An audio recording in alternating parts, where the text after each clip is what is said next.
Hello, my good friends. Paul here with me, my wife, and I. Musings about my life with my wife. I want to talk about jealousy and the destruction that jealousy can have on a person and on a relationship. This is quite close to me. I've been that person, I've been that jealous person in a relationship, a previous relationship.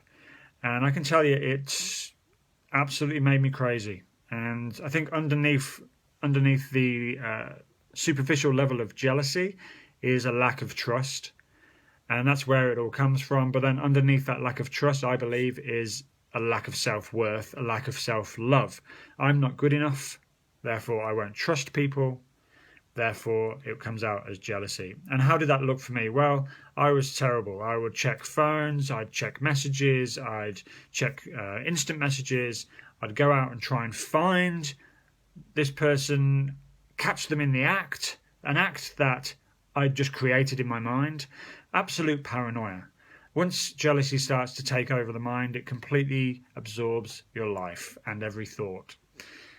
So if you find that you're the kind of person who does get really paranoid when your partner's out doing something independently, which, by the way, they're perfectly within their rights to do, if you're a paranoid person in that respect and you perhaps manipulate the relationship to make sure that she or he stays at home, stays with you at all times, then you need to check yourself, because that is destructive behavior. By showing that, it shows as neediness, and it's not a healthy relationship. When I moved into a new relationship, let's say the relationship with Pascal, we met in 2012 and we were together 2 months. Pascal was flying to Europe 2 months after we met. She'd already booked a ticket. There was no return ticket. There was no indication she was ever going to come back from Europe. So we were together 2 months, and then pretty much we finished the relationship because we both knew that that would happen. 2 months, 2 wonderful months, and then she left me. It all turned out good in the end. Now, while she was away for that 6 months, we communicated. She'd call me, we'd text, and so on. And this is one of those times in my life where there was a fork in the road. I had a choice. I could go this way, or I could go this way.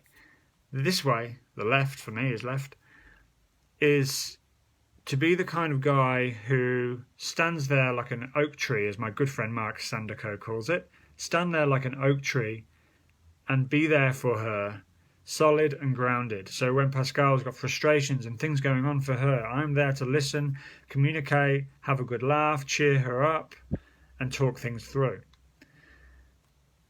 If I'd have gone the other way, I would have been the guy on the phone saying, "Oh, who you been hanging out with? Oh, was there any guys there?" Making a few jokes about some of the good-looking Italian fellas you might have met. And making those jokes, being a bit sarcastic about who you're hanging out with, getting off with any guys, blah, blah, blah. If I was like that on every other call, that shows as neediness. And then eventually what happens from there, if you constantly keep asking these kind of questions, these loaded questions, that person, in this case Pascal, would start to withhold information from me, because it's too much hassle to have to explain herself than just keep it quiet and not tell me she was hanging out with these guys. I mean, she definitely hung out with guys over in Europe because she was traveling Europe. If I'd have become paranoid about that, there's no way we would have met and got married and things wouldn't have been wonderful, because I would have pushed her away by being that needy, paranoid guy. So the tip here is that, look, if you are paranoid, that's acceptable. People do get that way. But check how you are communicating yourself to your partner. Are you there for her, being supportive, or are you loading questions about who she's hanging out with, who she's talking to on Facebook and so on, or he is talking to on Facebook? Are those questions loaded questions? And what will happen is they'll withdraw information from you. The communication gap gets wider. You start to build a gap between you, and that's when people drift apart. So it's important to always communicate authentically. If you're feeling a bit paranoid about something, tell them. Say, "Hey, I'm feeling a little bit jealous here. I'm feeling a bit jealous of that." Just say it, Be okay with it. If your partner is someone who is a trustworthy person, which if you give her the opportunity or him the opportunity to be trustworthy, they will be. And so give them the opportunity there. So I was at this fork in the road. I've got off track there, but I was at this fork in the road, and I chose this way, which was to be the the pillar of support for Pascal. When she got back 6 months later, we reconnected and hey, we're married. Oops, no ring. It's in my bag. But you know the story. We got married. It all went well from there.